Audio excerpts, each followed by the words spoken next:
Nós somos seres imbuídos de moral e comportamento ético, né?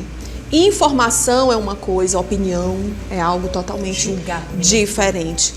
E hoje o que nós vamos conversar aqui é exatamente sobre o não julgamento, porque a situação ela é muito séria, mas ela não tira toda o âmbito de reflexão que nós precisamos ter frente a essa situação, a nossa solidariedade e empatia. De dores. Ao que aconteceu, sabe? Enquanto educadores, toda a comunidade educadora está consternada com o que ocorreu, porque uma situação dessa, Vanusa, ela envolve multifatores. Sociedade Nós não inteira. estamos falando simplesmente de violência escolar. Sim. Isso talvez nem entre no âmbito de violência escolar. Sabe por quê? Porque a gente está falando de uma possibilidade de transtorno de ansiedade e de um comportamento relacionado a isso. A gente está falando sobre a seriedade, por exemplo, lá na área jurídica, de um crime passional, mas que atrelado a um transtorno de ansiedade tem um outro e complexo comportamento. A gente está falando de famílias que estão estraçalhadas.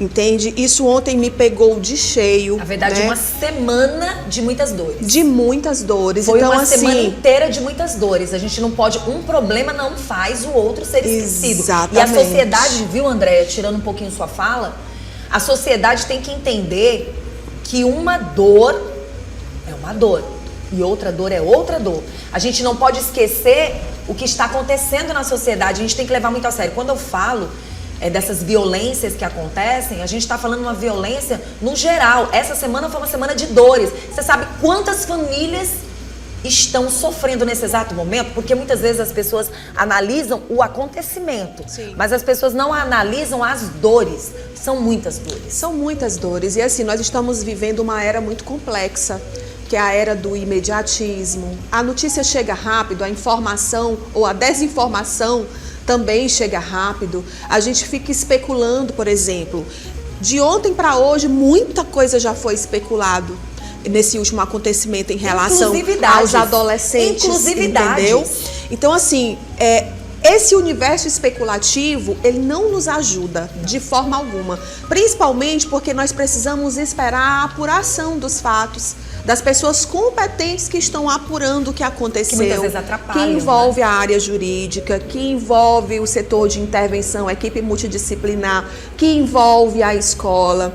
Eu vi muitos comentários ontem, por exemplo, eu não tenho uma opinião formada sobre detector de metais para o adolescente entrar dentro da escola, porque aí eu associo a um sistema prisional e a escola é lugar de desenvolvimento humano. Então eu não tenho, por exemplo, opinião, falando da minha, eu não tenho opinião formada sobre isso enquanto educadora, porque entra em outras concepções relacionadas ao desenvolvimento humano, relacionada à escola enquanto ambiente aberto à comunidade. E é nisso que a gente também precisa acreditar. A gente sabe sim que existem fatores a serem observados.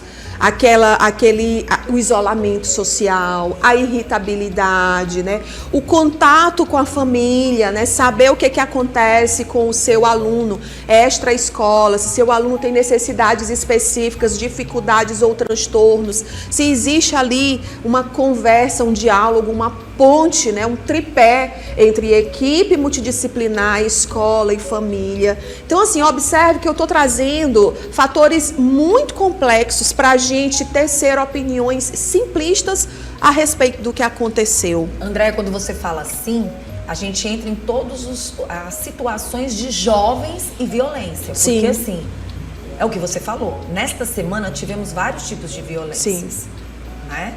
E que envolve jovens. Sim. Isso é preocupante. Lembra que a gente tinha falado que a adolescência, num passado não tão longe, 26 anos já seria um adulto, 20 anos um adulto no ver do passado. Sim. Pessoas com 13 anos, 14 anos já trabalhando, com responsabilidades e estudando. E muitas coisas aconteceram. Nós estamos numa geração e estamos também vivendo uma época mundial onde muitas leis estão chegando, mas a gente tem percebido, ao que você falou agora há pouco, o ambiente da escola é para ser um ambiente educativo, um ambiente de lazer também, de comunicação, socialização, de amizade, companheirismo e até de paqueras. Porque na adolescência que se tem o primeiro olhar, que se tem a primeira amizade, que se tem as pessoas, que é para você ter carinho uma pelas outras, que é para você ter respeito uma pelas outras, é que você descobre coisas que provavelmente é para lhe fazer bem e não para lhe trazer o mal. Então é um ambiente que eu até me arrepio toda em falar, onde eu tenho belas recordações e memórias afetivas de grandes amizades, de amizades que eu trouxe na época da minha infância e que até hoje elas representam muito para mim. De paquerinhas que eu tive na infância e que de verdade que era aquele olhar de sorrir, ah, deu certo, beleza, não deu certo. Enfim, de mil e uma situações, de professoras que fazem a gente sentir saudade, que faz a gente dizer, poxa, como foi boa aquela época. Minha professora me ensinou tal coisa, eu aprendi as primeiras palavras, eu desenvolvi a minha escrita, eu consegui me comunicar, eu cheguei no Enem porque eu passei por ali. Então são memórias lindas que não podem cair no esquecimento dessa nova geração. E o ambiente que você acabou de falar, de estudo, virá um sinal de guerra. Nós não estamos numa guerra civil, mas nós temos que nos comportar com a inteligência para que isso não vire tudo isso, porque tudo isso que está acontecendo, tudo isso que está acontecendo, hoje a gente sabe, né, que a maturação do nosso cérebro vai aí até em torno dos 25, 26 anos, dependendo do indivíduo. Sim. A adolescência é uma fase na qual existe um boom de hormônios relacionados a esse neurodesenvolvimento, né? E os nossos adolescentes estão começando a aprender a gerenciar isso.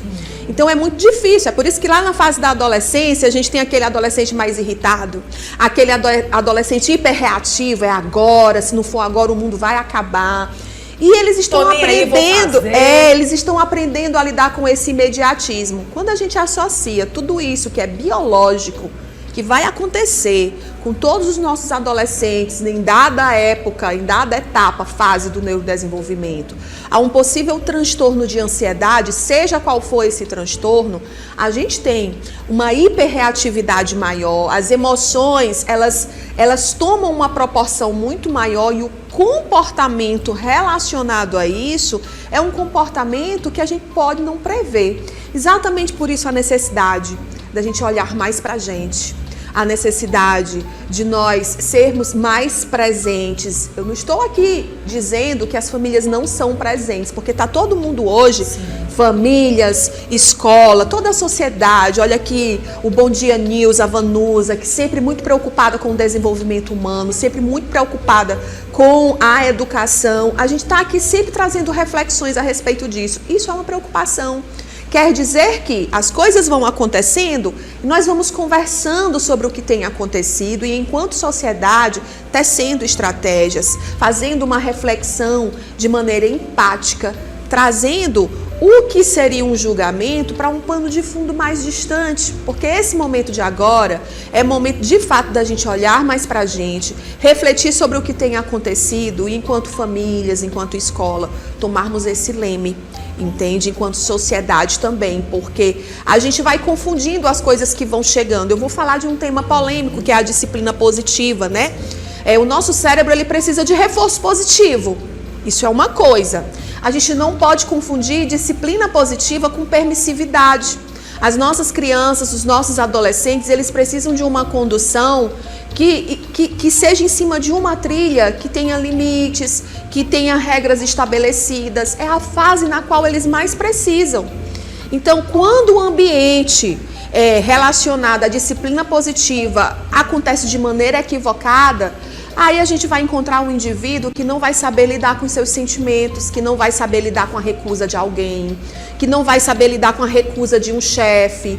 Vai chegar em dado momento no trabalho, o chefe vai falar, esse relatório não está bom, você tem que refazer esse relatório, ficou faltando tal coisa e tal coisa, vai deixar o emprego, não quer mais voltar no outro dia. Entende? São muitas situações relacionadas ao desenvolvimento humano e a um adulto funcional que começa lá na infância a construção desse adulto. E isso tem muita relação, por exemplo, com a interação no ambiente virtual. E aí eu vou puxar de novo esse assunto, o ambiente virtual. Hoje, quando a gente fala, por exemplo, de uma criança disfuncional, de um adolescente disfuncional, a gente também precisa avaliar esse tempo de tela e esse tempo de interação. Porque se antes a gente relacionava a grosso modo, né? Porque isso também é muito complicado. Ah, esse menino é assim porque a família não dá limite. Hoje em dia não é mais só isso. Não tem mais relação com o ambiente familiar disfuncional. Também tem relação com a falta de gerenciamento lá na rede social. Andréia, muitos estudos também têm sido feitos diante destas situações. No passado a gente não tinha tantos estudos assim para chegar aonde se chega. E aí eu acho tão interessante quando você fala assim, porque aí a gente entra no quesito, não só dentro das escolas, mas como você é uma neuroeducadora, né? Você tá aqui com esse lado muito importante e necessário, chama atenção também preocupante dos educadores.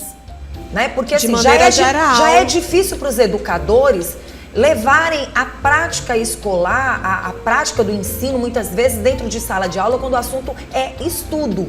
Já não tem sido fácil para eles, né? Até trabalhar dessa forma dentro da sala de aula. Aí você para pensar que dentro da sala de aula envolve de tudo um pouco, não só o educar através do ensino, que muitas vezes se tira, a propriedade, se tira aquele poder do professor do que você acabou de falar, de dizer, não, tem que fazer de novo essa lição, tem que repetir novamente, você não trouxe a tarefa de você ter a liberdade realmente de educar como um educador. Muitas vezes você não tem essa propriedade hoje, porque muitas vezes te tiram. E aí vem o outro lado, que é esse lado, muitas vezes, das perdas e frustrações. Aí eu fico imaginando como fica o papel dentro desse ambiente escolar para esse educador diante de uma situação como essa, que acontece muitas vezes. E aí a gente chama a atenção e a dificuldade de lidar com perdas e frustrações. Essa é uma dificuldade que eu não remeto só a crianças e adolescentes. Sim, é uma dificuldade nossa. Todo mundo, né, Andréia?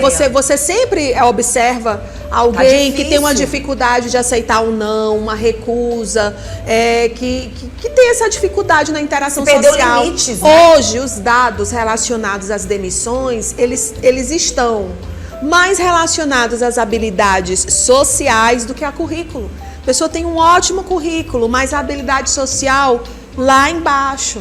Então, assim, é a necessidade extrema de uma educação socioemocional, né? De uma educação que promova o conhecimento tecnológico das diversas tecnologias que nós temos hoje, principalmente quando a gente fala das tecnologias digitais, né? Do ambiente digital.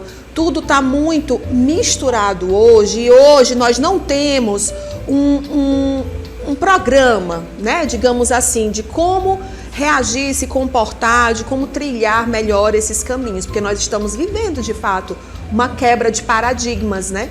Essa quebra de paradigmas nos impõe comportamentos diversos e muita adversidade em meio à interação. Andréia, esse papel social, né, dos envolvidos diante dessa situação toda, porque aí no caso no momento, a gente fala de escola, a gente fala da sociedade no geral, a gente fala de comportamentos, atitudes, ser analisado dentro de casa, ser analisado dentro da escola, o que está acontecendo, o que às vezes se acha que não é nada, leva muitas vezes para o outro lado, isso não é nada. Sim. A gente precisa ter esse olhar, porque muitas vezes tem algo que me chama bastante atenção, é meu filho.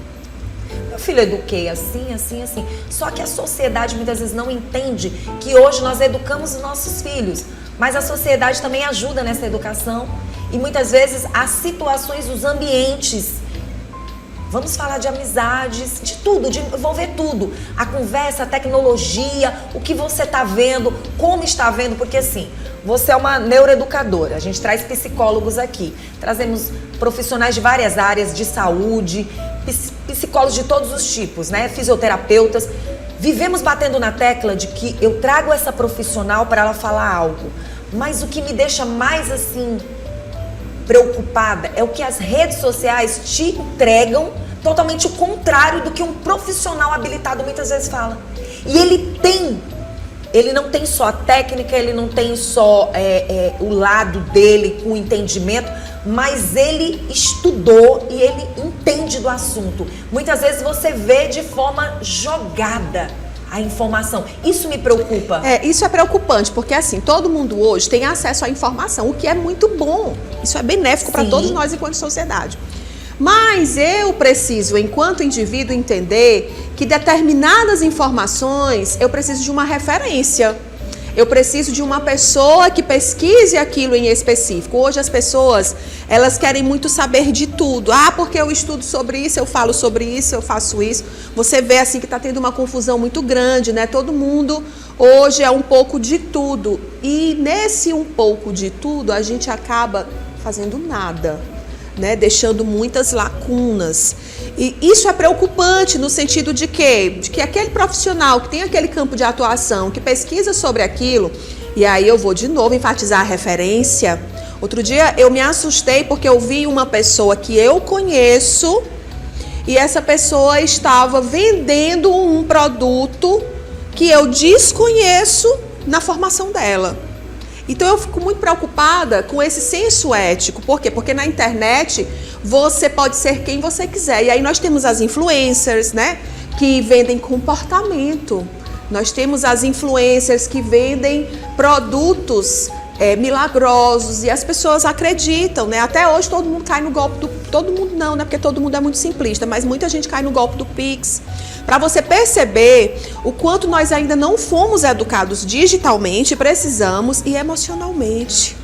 Agora, André, eu preciso muito da tua ajuda agora, nesse exato momento, porque a gente vai levar essa conversa mais adiante em outras situações. Sim. Mas eu queria muito nesse exato momento. O que você, como neuroeducadora, poderia falar para a sociedade, mais precisamente para as pessoas que estão passando por essa dor nesse exato momento, também para a sociedade e para os próprios professores?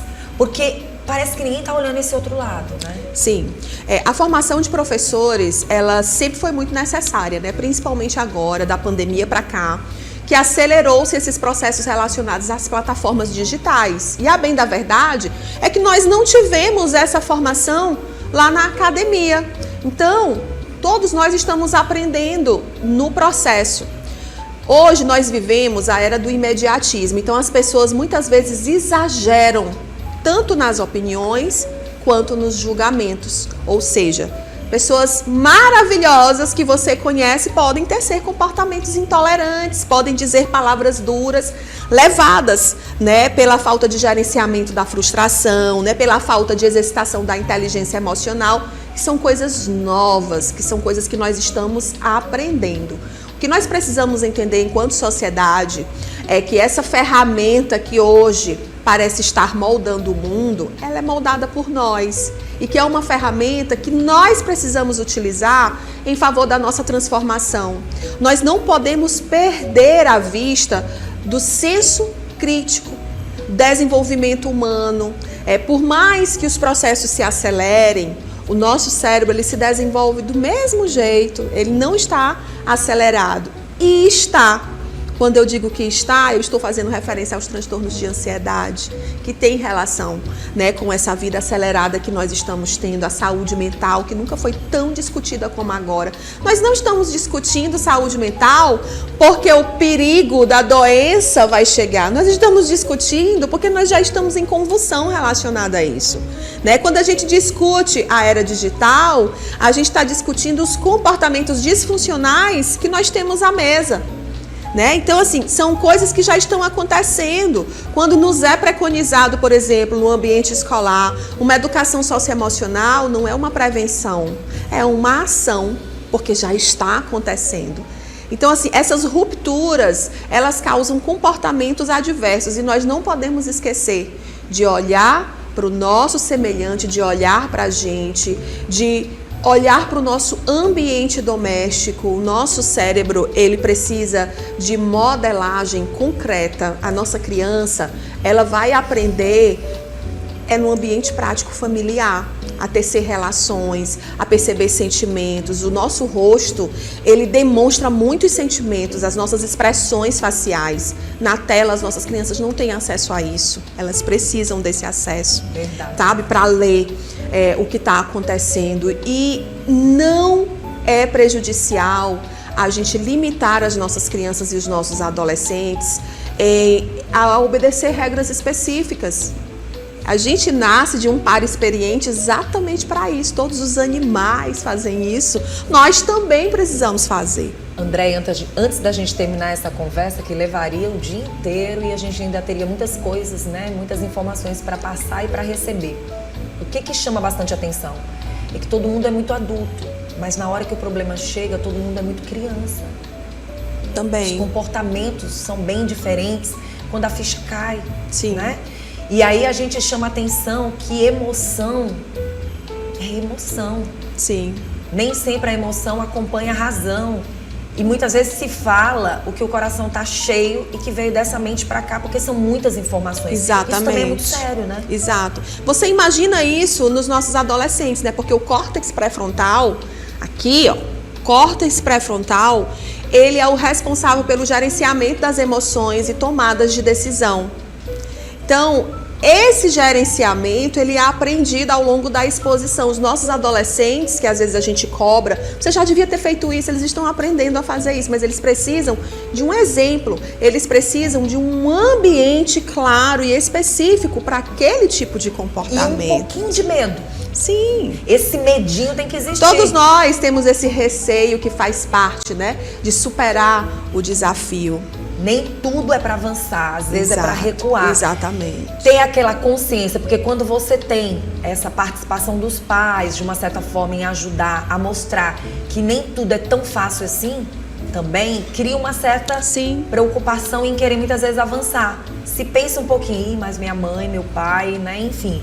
Vamos tratar mais desse assunto no decorrer das semanas. Eu acho que foi muito importante. Sim. Né? E para as pessoas que estão nessa dor, nesse exato momento, vamos olhar a dor de quem não participou. Exato. Eu quero deixar aqui minha solidariedade ao Colégio CPI, aos educadores da escola, todo o corpo diretivo, às famílias, aos alunos. Esse é o momento, como eu disse no início, a gente precisa dar as mãos, precisa deixar quem está apurando os fatos, apurar com tranquilidade, porque as pessoas elas precisam também trabalhar com tranquilidade. Agora não é hora da gente ficar hipotetizando nada, nós estamos tão distantes do que aconteceu. E não foi o único problema que aconteceu nesta Exatamente. semana. Dores de outras famílias. Exatamente. De perdas. As pessoas estão encarando as perdas de uma forma muito simples. E eu vou aproveitar para fazer um apelo. Vamos deixar a câmera do celular desligada na hora dos acidentes, na hora das brigas. Vamos deixar as câmeras desligadas. Eu já vi casos de pessoas filmando acidentes, precisando socorrer, liga bem aí pro SAMU, com o celular na mão filmando. Deixando de Gente, ligar. a vida é preciosa, ela não é um palco para você assistir o que os outros estão passando e sofrendo. Então, assim, vamos ter mais empatia em relação a isso, tá certo? Andréia, muito obrigada por você estar agradeço. aqui hoje, tá? Nesta quinta-feira, é sempre um prazer recebê-la. E principalmente para somar na nossa sociedade. Eu agradeço. As pessoas que quiserem entrar em contato com a Andréia, que quiserem mais informações, vai aparecer no Instagram aí, a gente só quer reforçar. andreakis.neuroedu, Instituto Córtex, Teresina.